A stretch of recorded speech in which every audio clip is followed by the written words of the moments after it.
Hello WhatsApp guys, আপনারা সবাই কেমন আছেন? আমি মোটামুটি ঠিক আছি। তো আমার যা জব ব্যাংকিং সেক্টর, তো সেখানে আমি তো যথেষ্ট প্রবলেমের মধ্যে রয়েছি। জানেনই আপনারা, ব্যাংকিং স্টাফ সেক্টরকে প্রচুর মানুষকে প্রচুর পাবলিককে ফেস করতে হচ্ছে। তো আমিও চলছি, আপাতত ভালো আছি, বাড়ির সবাই ভালো আছে। আপনারাও ভালো থাকার চেষ্টা করুন এই পরিস্থিতিতে। আমার YouTube channel smart wealth edu হবে আপনাদের সকলকে জানাই স্বাগত। আমি এসডি, নমস্কার। আমার পক্ষ থেকে আপনাদের সকলের জন্য শুভকামনা রইল।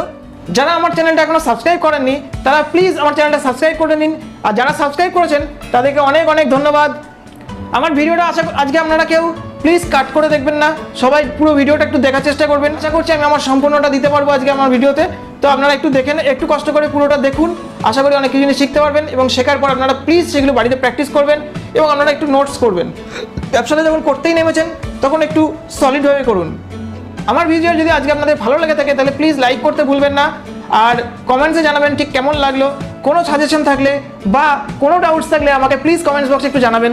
আর আমি আপনাদের কমেন্টসের উপরেও বা ডাউটস ক্লিয়ারিংয়ের উপরেও একটা ভিডিও করবো। এর আগে কিছু ডাউটস জমেছিল, আমি একটা ভিডিও করেছিলাম আপনাদেরকে এই ডাউটসগুলো নিয়ে। তো আপনারাই আমার ইউটিউবের সব, তো আপনারা কাইন্ডলি এগুলো একটু জানাবেন, আর নিজের চেনা পরিচিত সবাইকে একটু চ্যানেলটার ভিডিওগুলো সাবস্ক্রাইব করে দেবেন। দেখুন, শেখার কোনো শেষ নেই, তাই শেখার চেষ্টা বৃথাও নয়। তাই জন্য আপনাদেরকে যখন সময় পাবেন আপনারা কিছু শেখার চেষ্টা করবেন। আমি আমার কিছু ভিডিওতে পুরোনো ভিডিওতে আপনাদেরকে বলেছিলাম যে শেয়ার মার্কেট ইনভেস্টমেন্ট আসলে কিন্তু একটা ব্যবসা। তো আপনি যখন ব্যবসাটা করতে নামছেন তখন সেদিকে যেন ধ্যান দেওয়া হয়, সেই জিনিসটা নিয়ে যেন শেখা হয়, তবে যেন জিনিসটাতে পা দেওয়া হয়। আপনি নিজের টাকা সেখানে ইনভেস্ট করতে যাচ্ছেন। আগে ইন্স্যুরেন্স সেক্টরে যুক্ত ছিলাম, তো সেখান থেকে আমি যখন পরে ব্যাংকিং সেক্টরে যুক্ত হই, তারপর থেকে আমি ধীরে ধীরে দেখেছি যে কী হারে ইন্টারেস্ট রেট কমছে। তো আপনাকে যদি অল্প বয়স থেকে আপনি যদি ইনভেস্টমেন্টের দিকে ঝুঁকিটা নিতে চান, দীর্ঘমেয়াদী সময়ের জন্য যদি আপনি ইনভেস্ট করেন, তবে আপনি ধীরে ধীরে ইনফ্লেশনকে বিট করে আপনার টাকাটাকে বাড়াতে পারবেন, অর্থাৎ কিনা ওয়েলথ ক্রিয়েট করতে পারবেন। আপনি যদি ইনফ্লেশনকে বিট করতে না পারেন তাহলে কিন্তু আপনার ইনভেস্টমেন্টটা প্রপারলি হলো না, অর্থাৎ ওয়েলথ ক্রিয়েট হলো না। আর ফিক্সড ডিপোজিটে ইনভেস্ট করে আপনার ওয়েলথ ক্রিয়েট করা কিন্তু সম্ভব নয়, ইনফ্লেশনকে বিট করা বা হারানো কিন্তু সম্ভব নয়। যাই হোক, আমার দীর্ঘ 10 বছরের কাছাকাছি আমার এক্সপিরিয়েন্স থেকে আমি বলছি, প্রথম জীবনটা আমার খুব একটা ভালো যায়নি শেয়ার মার্কেটে। প্রথম 4-5 বছর আমার খুবই খারাপ গেছে, আমি অনেক লস করেছি। এই জায়গাটা আমার একটা সময় ক্যাপিটাল জিরো হয়ে গেছিলো। তো সেখান থেকে আমি ধীরে ধীরে রিকভারি করি। কীভাবে রিকভারি করেছি এবং কীভাবে এখন প্রোগ্রেস আছে আমার লাইফে, সেই জিনিসটা, সেই এক্সপিরিয়েন্সটা যা আমি গ্যাদার করেছি এবং প্রতিনিয়ত আমি শিখছি, এই শেখাটাকেও আমি আপনাদের কাছে শেয়ার করছি। তাই জন্য এই ভিডিওতে আসা। তো যাই হোক, চলুন আমরা আজকে কয়েকটা জিনিস শিখে যাই। চলে আসি মূল পর্বে ভিডিওর। দেখুন, আমাদের এই মূল বিষয়বস্তু হচ্ছে ট্রেন্ড এবং ট্রেন্ড লাইন। ট্রেন্ড বলতে কি বোঝায়? ট্রেন্ড মানে হচ্ছে প্রবণতা। যেমন আমাদের ছোটোবেলার যুগে দেখতে আমরা বেলবট স্প্যান, তারপর দেখেছি আমরা প্যারালাল প্যান্টস, এই বিভিন্ন রকম ট্রেন্ড চলতো। একটা সময় ছিল বচ্চন কাটিংয়ের চুল, সেটা তখন ট্রেন্ড চলতো। বিনোদ খান্নার সময় এসেছিল মানুষের বডি বিল্ডিং লাইনে যাওয়ার একটা প্রবণতা। এই প্রবণতাটাকে আমরা শেয়ার মার্কেটেও দেখতে পাই। কোনো শেয়ারের দাম বাড়ার যে প্রবণতা, কোন শেয়ারটার দাম বাড়ার প্রবণতা এসছে, সেটাকে খুঁজে বার করাটাই হচ্ছে আমাদের মেন কাজ। মার্কেটে একটা চালু কথা যে মেক ট্রেন্ড ইয়োর ফ্রেন্ড, অর্থাৎ ট্রেন্ডকে আপনার বন্ধু করে তুলুন। কীভাবে আপনি আপনার ট্রেন্ডকে বন্ধু করবেন যদি তাকে খুঁজেই না পান? তো আপনাকে প্রথমে ট্রেন্ডকে খুঁজে নিতে হবে, অর্থাৎ ট্রেন্ডকে আইডেন্টিফাই করতে হবে। তো ট্রেন্ড আইডেন্টিফাই করতে গেলে আপনি, ট্রেন্ড অনেক রকমের হয়, ক রকমের হয় সেগুলোকে আগে জানতে হবে যে কী কী রকমের ট্রেন্ড হয়। এই সমস্ত জিনিসগুলো যদি আপনি না জানেন তাহলে কিন্তু ট্রেন্ডকে ফ্রেন্ড করতে পারবেন না। আর ট্রেন্ডকে ফ্রেন্ড না করতে পারলে মার্কেটে টিকে থাকা বা সেখান থেকে পয়সা কামানো খুব কঠিন একটা বিষয়। তখন কিন্তু ব্যাপারটা অনেকটা গ্যাম্বলিং হয়ে যায়। কোনো সময় সে দেবে, কোনো সময় সে পুরোটা বা তার থেকে বেশি কেড়ে নেবে। তো ট্রেন্ড মানে বা প্রবণতা, এই প্রবণতা কত রকমের হতে পারে? খুব সহজ বিষয়। দেখুন, ট্রেন্ড যে অর্থাৎ প্রবণতা কি হয়, আমরা কি দেখি মার্কেটে? দামের প্রবণতা দেখি। দামের প্রবণতা কখন বাড়ে, কখন একটা জিনিসের দাম বাড়ে, সেটা চলে আসে চাহিদা এবং যোগানের জায়গা থেকে। তো এই চাহিদা যোগান নিয়ে আমার ভিডিও আছে, আপনাদের ডিমান্ড অ্যান্ড সাপ্লাই নিয়ে ভিডিও আছে, আমি আই বাটনে আপনাদের সেই লিঙ্কটা দিয়ে দেবো। তো এই চাহিদা যোগানের জায়গা থেকে দামের যে পরিবর্তন হয়, আমরা সেই দামের পরিবর্তনটা নিয়ে কাজ করব এবং দামের পরিবর্তনটা নিয়ে কাজ করে আমরা সেখান থেকে আমাদের প্রফিটটা বার করে নেব। টেকনিক্যাল অ্যানালাইসিসের মূল কথা হলো যে বিগ প্লেয়ার যারা মার্কেটকে নিয়ন্ত্রণ করছে তারা কি ভাবছে, তাদের প্রবণতা কি।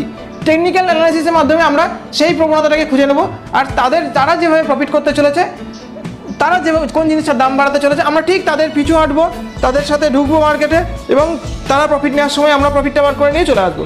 আমরা কিন্তু কেউ বিগ প্লেয়ার নই, আমাদের অতও টাকা নেই ইনভেস্ট করার মতো, বা আমাদের মেন জবটাও কিন্তু ট্রেডিং বা ইনভেস্টমেন্ট নয়। তো দেখুন, আজকে আমরা যে জিনিসটা নিয়ে আলোচনা করছি সেটা হচ্ছে ট্রেন্ড। ট্রেন্ড কত প্রকারের হয়? প্রবণতা সাধারণত দেখা যায় উপরের দিকে যাওয়ার প্রবণতা থাকে, নিচের দিকে যাওয়ার প্রবণতা থাকে, বা সমান্তরালভাবে যাওয়ার প্রবণতা থাকে। এটা মানুষের মধ্যেও রয়েছে। কেউ উন্নতি করতে চায়, তার প্রবণতা উপরের দিকে, আমি কী করে উঠবো, এ নিয়েও আমাকে উপরে উঠতে হবে। কাউরির অধঃপতন ঘটে, আমরা বড়দের গার্জেনদের মুখ থেকে অনেক শুনেছি যে অধঃপতন ঘটেছে ছেলেটার। অধঃপতন মানে ডাউন ট্রেন্ড বা নিম্নগামী, আর হচ্ছে দিনগত পাপক্ষয় বলে একটা ব্যাপার শুনেছি, যেমন চলছে এইভাবেই চলো, অর্থাৎ একটা রেঞ্জের মধ্যে নিজেকে আটকে রাখা। তো ট্রেন্ডও এরকম 3 রকম, একটা হচ্ছে ঊর্ধ্বগামী অর্থাৎ কিনা আপ ট্রেন্ড, একটা হচ্ছে নিম্নগামী অর্থাৎ কিনা ডাউন ট্রেন্ড, আর একটা হচ্ছে রেঞ্জ বাউন্ড অর্থাৎ সাইডওয়েজ ট্রেন্ড, মানে দিনগত পাপক্ষয় বা একইভাবে কেটে যাচ্ছে। তো এই ট্রেন্ডগুলোকে আমাদেরকে দিয়ে খুঁজে নিতে হবে। প্রথম হচ্ছে 1 নম্বর আমাদের আপ ট্রেন্ড, 2 নম্বর হচ্ছে ডাউন ট্রেন্ড, আর 3 নম্বর হচ্ছে সাইডওয়েজ বা range bound trend.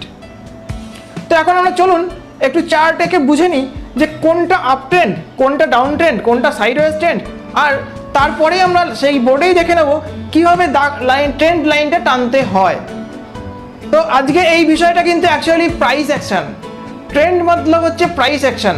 Price action মানে দামের ওঠা নামার বা প্রাইসে বা দামের যে অ্যাকশনটা চলছে, কি চলছে সেই জিনিসটাকে প্রপারলি আইডেন্টিফাই করে ঠিক সময়ে ঢোকা এবং যথা সময়ে বেরিয়ে আসা।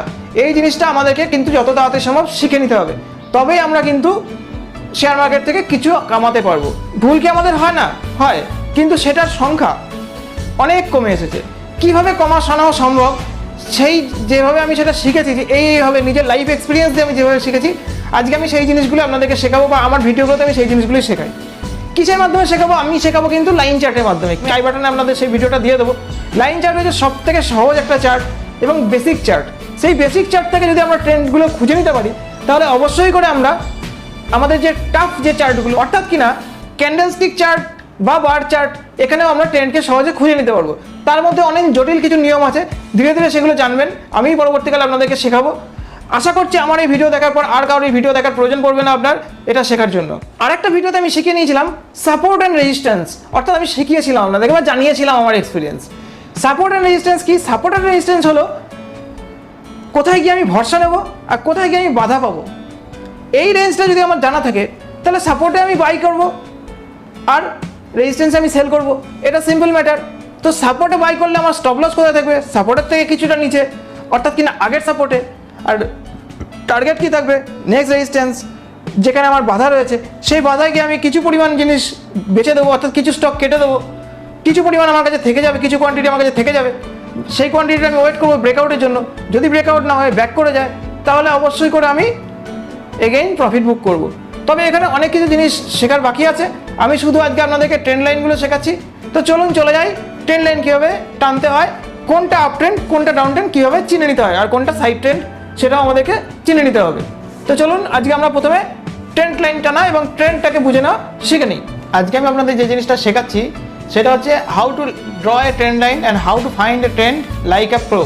অর্থাৎ প্রফেশনাল ট্রেডারদের মতো আপনি কীভাবে ট্রেন্ড লাইন টানবেন এবং কীভাবে আপনি ট্রেন্ডকে খুঁজে নিতে শিখবেন, অর্থাৎ ট্রেন্ড সম্বন্ধে আপনি কী করে বুঝতে পারবেন। ট্রেন্ড মানে হচ্ছে প্রবণতা, আমরা সেটা জেনেছি। আর কোনো স্টকের দামের প্রবণতা কোন দিকে সেইটাকে আমাদেরকে খুঁজে নিতে হবে। এবার আমরা প্রথমে শিখবো যে ট্রেন্ড কি, ট্রেন্ডটাকে দেখা কীভাবে। ধরুন একটা স্টকের রান শুরু হলো এই পয়েন্ট থেকে, ঠিক আছে? তারপর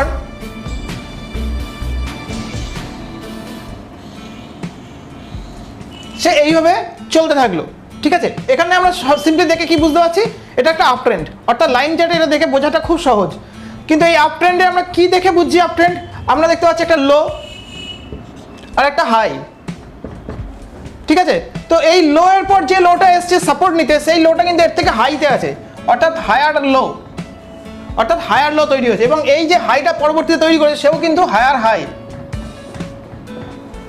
হাই, এবং তার পরবর্তীতে আবার যে লোটা তৈরি হয়েছে সেটা কিন্তু হায়ার লো, এবং আবারও একটা হায়ার হাই তৈরি হয়েছে, তারপর আবার একটা হায়ার লো তৈরি হয়েছে, তারপর আবার একটা হায়ার হাই তৈরি হয়েছে। অর্থাৎ কিনা এটা আপ ট্রেন্ডে আমরা বুঝবো যখন দেখবো যে higher high and higher low, higher high higher low, higher high higher low পরপর আছে, তখন আমরা বুঝে নিতে পারবো সেটা হচ্ছে আপ ট্রেন্ড। এখানে আপ ট্রেন্ড আমি কি দেখে বুঝবো?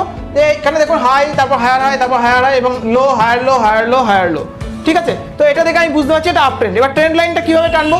ট্রেন্ড লাইন টানতে হবে সাপোর্ট পয়েন্টগুলোকে যোগ করলে যে লাইনটা পাওয়া যাবে, দুটো সাপোর্ট পয়েন্টে যোগ করলে যে লাইনটা পাওয়া যাবে সেটা হচ্ছে আপ ট্রেন্ড লাইন। অর্থাৎ কিনা আমি এই দুটো পয়েন্টকে যোগ করে দেবো, লো অ্যান্ড হায়ার লোকে আমি যখন যোগ করে যে রেখাটা পাবো পরবর্তীকালে আপ মুভমেন্টে সেই রেখাতেই এসে সাধারণত দেখা যায় স্টকের দামটা সাপোর্ট নেয় এবং আবার ব্যাক করে যায়।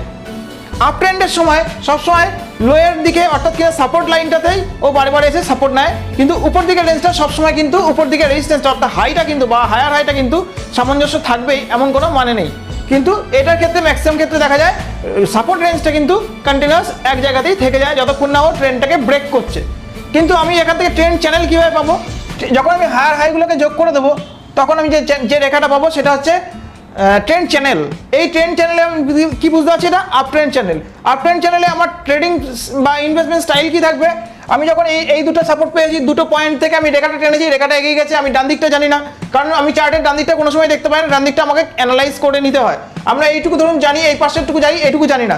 আমরা এখান থেকে রেখাটা টেনেছি, আমরা যখন এইরকম পজিশনে তখন কিন্তু আমরা একটা স্টক যদি কিনি আমরা কিন্তু জানি না কোন দিকে টার্গেটটা আছে, কারণ তখন আমি এই রেখাটা পাইনি। বাট আমি যখন এই পজিশনে এসছে তখন কিন্তু আমি একটা স্টককে বাই করতে পারি, কারণ আমার জানা আছে এটা আমার সাপোর্ট রেঞ্জ, আমি এই রেখাটা এখানে এসে সাপোর্ট নিতে পারে। এবং দেখা যাবে যদি দেখা যায় দুইয়ের বেশি সাপোর্ট পয়েন্ট যদি একই ট্রেন্ড লাইনের উপর সাপোর্ট নেয়, একটা স্টকের প্রাইস যদি দুবারের বেশি একটা সাপোর্ট লাইনের সাপোর্ট নেয়, তাহলে এটাকে ধরে নেওয়া হয় যে স্ট্রংগেস্ট ট্রেন্ড লাইন। এক্ষেত্রে আপ ট্রেন্ডটা স্ট্রং দেখা যাচ্ছে, এখানে যদি আমি বাই করি তাহলে আমি এখানে যেহেতু আমি একটা লাইন পেয়ে গেছি উপর দিকে টার্গেটের লাইন, আমি রেজিস্ট্যান্সটা জানি যে এই এরিয়াতে এসে আমি সেল করতে পারবো। আবার এই এরিয়া থেকে যদি আমি শর্ট করি তাহলে আমি এই এরিয়াতে এসে আবার লং করতে পারবো, আবার এগেন আমি এই এরিয়াতে গিয়ে শর্ট করতে পারবো। এক্ষেত্রে এই লাইনটা এখান থেকে ব্রেকআউট দিতে পারে অথবা নিচে নেমে এসে এখান থেকে ব্রেকডাউনও দিতে পারে, মানে ট্রেন্ডটাকে চেঞ্জ করে নিতে পারে। তো সেটা আমাদের সেই জন্য যখনই কোনো ট্রেড নিতে হবে এই রেঞ্জে গিয়ে বা এই রেঞ্জে গিয়ে আমি পুরো মালটা বেচবো না, পুরো মালটা কাটবো না, কিছুটা কাটবো, তারপর ওয়েট করবো, যদি দেখা যায় এটা ব্যাক করে আসছে তাহলে আমি ছেড়ে দেবো, এই রেঞ্জে এসে এগেন বাই করবো, বা ছাড়বো না, আমি এই রেঞ্জে এসে এগেন পিরামিডিং করবো, কারণ আমার পূর্বের প্রাইসটা কিন্তু এটা। স্টপ এখানে যখন আমি বাই করবো তখন স্টপ লস চলে আসবে আমার এখানে, অর্থাৎ কিনা আমার লস হওয়ার কোনো চান্স থাকলো না, আমি অলরেডি কিছুটা প্রফিট বুক করে থাকবো, কিছুটা আমার বাকি পোর্শনটা দাম থাকছে আমার এখানে। তারপর এখানে যখন আমি বাই করবো তখন কিন্তু আমার বাইং অ্যাভারেজ প্রাইসটা দাঁড়িয়ে যাবে কিন্তু এই রেঞ্জে, কিন্তু স্টপ লস থাকবে এই রেঞ্জে। তারপর আবার এগেইন আমি এখানে গিয়ে কিছুটা প্রফিট বুক করে দেবো। তো এটা গেল কি আপ ট্রেন্ড, একটা স্টক কন্টিনিউয়াস রেটে পড়ছে, সেক্ষেত্রে কি দেখা যাবে, আমি তো এটা দেখেই বুঝতে পারছি ডাউন রেট, কিন্তু কি দেখে বুঝতে পারছি, আমি দেখতে পাচ্ছি এখানে একটা লো আছে, এখানে একটা হাই আছে, এই হাইটা হয়ে গেছে লোয়ার হাই, আগের হাইয়ের থেকে নিচে এই হাইটা দাঁড়িয়েছে, এইটা হয়ে গেছে লোয়ার লো, এটা হয়ে গেছে লোয়ার হাই, এটা হয়ে গেছে লোয়ার লো, এটা হয়ে গেছে লোয়ার হাই, অ্যান্ড এটা হয়ে গেছে লোয়ার লো। আমি যখন দেখবো কোনো stock continuous lower high lower low, lower high lower low, lower high lower low করে চলছে, তখন বুঝতে হবে এর ট্রেন্ডটা ডাউন ট্রেন্ড আছে। কীভাবে আমি এবার রেখাটা খুঁজে নেবো ট্রেন্ড লাইনটা, এক্ষেত্রে ট্রেন্ড লাইনটা হবে রেজিস্ট্যান্স রেঞ্জ, অর্থাৎ কিনা হাই থেকে লোয়ার হাই যোগ করে দিয়ে আমি যে রেখাটা পাবো সেটা হবে হচ্ছে আমার down trend line. Down trend line হয় রেজিস্ট্যান্স দিয়ে। ডাউনের সময় দেখা যায় যে ম্যাক্সিমাম ক্ষেত্রে ডাউনের সময় দেখা যায় যে রেজিস্ট্যান্সটা একই রেখা বরাবর ওরা রেজিস্ট্যান্স খেতে থাকে, এবং নিচের দিকের ক্ষেত্রে কিন্তু কোনো লিমিটেশন থাকে না, লোয়ের ক্ষেত্রে কোনো লিমিটেশন থাকে না, কিন্তু রেজিস্ট্যান্সটা একটা নির্দিষ্ট রেখায় মোটামুটি এরা চলে, যে কোনো স্টকের ক্ষেত্রে এটা দেখা গেছে। এবং সেক্ষেত্রে কি দেখা যাচ্ছে, আমি যখন এই দুটো রেখাকে পেলাম, আমি এখান থেকে ট্রেন্ড লাইনটা টেনে দিলাম, আমি যদি কোনো স্টককে এই পজিশনে পাই আমি কি করব, সেল করব, আর নিচে যদি আমি এই রেখাগুলোকে যোগ করে দিই লোয়ার লো পয়েন্ট, তাহলে আমি একটা ট্রেন্ড চ্যানেল পেয়ে যাচ্ছি, আমি একটা টার্গেট পেয়ে যাচ্ছি যে আমি একে এই রেঞ্জে গিয়ে বাই করতে হবে, আবার এই রেঞ্জে গিয়ে আমি সেল করব, এই রেঞ্জে গিয়ে আমি বাই করব। এই চ্যানেলটাকে যদি ব্রেক করতে হয়, এটা এর নিচের দিকেও ব্রেক করতে পারে, তাহলে আরো ডাউন ট্রেন্ডে চলে যাবে, আর যদি উপর দিকে ব্রেক করে তাহলে ব্রেকআউট হবে। ব্রেকআউট হলে তখন আমাকে আবার ধীরে ধীরে নিজের ট্রেন্ডটা কোন দিকে ট্রেন্ড যাচ্ছে সেটা দেখে সেইভাবে ডিসিশন নিতে হবে, অর্থাৎ ট্রেন্ডকে ফলো করে আমাকে ডিসিশন নিতে হচ্ছে। এক্ষেত্রে আমি এইখানে কিন্তু ডিসিশন নিতে পারছি না, কারণ আমি যখন রেখা পাইনি, আমি এখান থেকে রেখা যখন পেয়ে গেলাম আমি এই পজিশনে গিয়ে ডিসিশন কিন্তু নিতে পারছি না যে এই রেঞ্জে সাপোর্টটা নেবে কিনা, আমি এখান থেকে গিয়ে ডিসিশনটা নিতে পারছি। অর্থাৎ আমাকে বিগ প্লেয়ারদের ট্রেন্ডটাকে বুঝতে হচ্ছে, এই এরিয়াতে এসে আমি বিগ প্লেয়ারদের ট্রেন্ড বুঝতে পারছি, আমি অল্প প্রফিট নিচ্ছি কিন্তু অ্যাকচুয়াল রিস্কটাকে আমি কমিয়ে ফেলতে পারছি। জেনারেলি কি দেখা যায়, বিগিনার ট্রেডার্সরা এই এরিয়াতে গিয়েই ট্রেডটা নিয়ে নেয়, কিন্তু যারা প্রো ট্রেডার তারা কিন্তু এই এরিয়ার সাথে ট্রেড নেয়, এখানে এসে ট্রেড নেয়, এখানে ট্রেড নেয়, এখানে ট্রেড নেয়, অর্থাৎ তারা একদম রিস্ক ফ্রি এরিয়াতে যাওয়ার চেষ্টা করে। শেয়ার মার্কেটে রিস্ক ফ্রি কোনো সময় হওয়া যায় না, কিন্তু তবু যতটা সম্ভব রিস্কটা কমানো যায় এবং ক্যাপিটালটাকে যতটা সম্ভব প্রোটেক্ট করা যায় সেদিকেই থাকে হচ্ছে প্রোটেক্টরদের দৃষ্টি। তো আমরা সেই জিনিসটাকে ফলো করার চেষ্টা করব। এইবার যে জিনিসটা দেখতে অনেক ক্ষেত্রে দেখা যায় কোনো কারণে একটা কোম্পানির কোনো দিক থেকে উন্নতি আসছে না এবং সেক্ষেত্রে প্রাইসেরও কোনো মুভমেন্ট দেখা যাচ্ছে না, সেক্ষেত্রে অনেক সময় ট্রেন্ডটা দেখা যায় এরকম চলছে। আমরা এখানে কি দেখছি, প্রত্যেকটা লো, এই লো, সেম লো, সেম লো, সেম লো, যখন দেখা যাচ্ছে প্রত্যেকটা লো মোটামুটি একই এরিয়াতে ঘোরাফেরা করছে, তখন কিন্তু সেই ট্রেন্ডটা হয়ে যায় সাইডওয়েজ ট্রেন্ড। হ্যাঁ, এক্ষেত্রে উপরের দিকটা খেয়াল করতে হয়, উপরের দিকে দেখতে হবে হাইটা সেম হাই আছে কিনা, ইকুয়াল হাই থাকতে হবে, same high, same high, same high. আমি যদি হাইগুলোকে কানেক্ট করে দিই তাহলে কিন্তু আমি সিওর শর্ট রেঞ্জ পেয়ে যাচ্ছে। আমি এইটুকু দেখার পর আমি ডিসিশন নেব এই এরিয়াতে গিয়ে শর্ট করার, এই এরিয়াতে এসে লং করার, এই এরিয়াতে শর্ট করার, এই এরিয়াতে লং করার। শর্ট লং মিনস এখান থেকে আমি সেল করবো, এখানে এসে বাই করবো, এখানে বাই করলে এখানে সেল করবো, এখানে সেল করলে এখানে বাই করবো। এই ক্ষেত্রেও কিন্তু যে কোনো সময় ট্রেন্ডটা চেঞ্জ হয়ে যেতে পারে, তাই জন্য আমি পুরো দিকেই কোনো সময় বেচে দেবো না বা কিনে নেবো না। আমি এক্ষেত্রে কি হবে, আমি যদি এখানে এই এরিয়াতে বাই করি তাহলে আমাকে নিচে একটু নিচে লেভেলে থাকবে স্টপ লস, আমি আগের সাপোর্ট লেভেল কোথায় দেখে নিতে হবে। আর এই যদি লাগালে এই এরিয়া থেকে আমি কিছুটা স্টক বেচে দেওয়ার পর এর যদি ব্রেকআউট দেয় আমি আবার কিন্তু আরেকটু বেশি প্রফিট পেতে পারি। আর যদি ব্রেকআউট না দেয় ঘুরে আসে তাহলে আমি এই রেঞ্জে আবার কিনতে পারি, সেক্ষেত্রে আমার লসের জায়গা থাকছে না। এনিহাও আমাদেরকে লসটা কমাতে হবে, আর লস কমাতে গেলে বা ক্যাপিটালকে প্রোটেক্ট করতে গেলে আমাদের চলে আসবে ট্রেন্ডের জায়গা।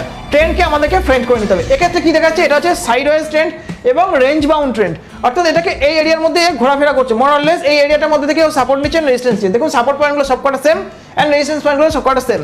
আমি এই প্রসঙ্গে একটা কথা বলি, কোনো রেকমেন্ডেশন নয়। ধরুন এসবিআই শেয়ার আজকে বেশ কিছু বছর ধরে 140-50 রেঞ্জে এসে সাপোর্ট নিচ্ছে এবং আবার ও ব্যাক করে চলে যাচ্ছে, আবার সেখান থেকে ঘুরে এসে 140-50 রেঞ্জে সাপোর্ট নিচ্ছে। রিসেন্টলি 150-এর আশপাশে এসে 145-এর আশপাশে এসে সাপোর্ট নিয়েছে, আবার ও ব্যাক করে গেছে।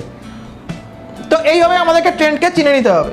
তো বন্ধুরা, আজকে আমরা কি শিখলাম, আমরা ট্রেন্ড কি শিখলাম, আমরা শিখলাম আপ ট্রেন্ড কি, আপ ট্রেন্ডের সময় কি করতে হয়, আপ ট্রেন্ডের সময় আমাদেরকে হায়ার হাই আর হায়ার লোটা খুঁজে নিতে হয়। যদি আমরা দেখি continuous low higher low higher low higher low হতে হতে যাচ্ছে, তাহলে আমরা প্রত্যেকটা লোকে যদি কানেক্ট করে যে লাইনটা আমরা সরলরেখাটা টানতে পারবো সেটা হবে হচ্ছে আপ ট্রেন্ড লাইন, অর্থাৎ কিনা ঊর্ধ্বগতি, ঊর্ধ্বগমন। আর ডাউন ট্রেন্ড কি, ডাউন ট্রেন্ড হলো যেখানে আমরা খুঁজে পাবো continuous lower high lower low, lower high lower low, lower high lower low, অর্থাৎ কন্টিনিউয়াস আমরা লোয়ার হাই দেখতে পাবো, হাইগুলো কন্টিনিউ লো হতে থাকবে। এই লো হাইগুলোকে যদি আমরা কানেক্ট করবো যে সরলরেখার মাধ্যমে, সেটা হবে কিনা গিয়ে ডাউন ট্রেন্ড, অর্থাৎ নিম্নগামী। আর যদি আমরা দেখি কোনো সময়ের জন্য যে সেম লো রয়েছে এবং সেম হাইও রয়েছে, মেনলি আমরা খুঁজে নেব সেম লোটাকে। সেম লো টানলে আমরা বুঝতে পারবো এটা সাইডওয়েজ মুভমেন্ট রয়েছে, এবং যদি দেখি সেম হাইও রয়েছে অর্থাৎ তখন আমরা বুঝে নেবো এটা রেঞ্জ বাউন্ড চলছে। তো আমরা আজকে এই তিনটে জিনিস শিখে নিলাম। তো আমরা একটু প্লিজ বাড়িতে প্র্যাকটিস করবো, সবাই মিলে একটু প্র্যাকটিস করুন, তাহলে আপনাদের ভবিষ্যতে ট্রেডিং বা ইনভেস্টমেন্টে অনেক সুবিধা হবে। তো আজকে এই পর্যন্তই, পরের ভিডিওর অপেক্ষায় থাকবেন। আর এই ভিডিও যদি আপনাদের ভালো লেগে থাকে তাহলে অবশ্যই লাইক করবেন, কমেন্টস করে জানাতে ভুলবেন না। কোনো ডাউটস থাকলে বা কোনো সাজেশন থাকলে অবশ্যই কমেন্টস বক্সে জানাবেন। এবং আমার চ্যানেলে যারা নতুন এসেছেন আজকে, তারা সাবস্ক্রাইব করে নিতে ভুলবেন না। আর যারা আগে থেকে আমার চ্যানেল সাবস্ক্রাইব করে আছেন তাদেরকে অনেক অনেক ধন্যবাদ। তাহলে আজকের মতো বিদায় নিচ্ছি।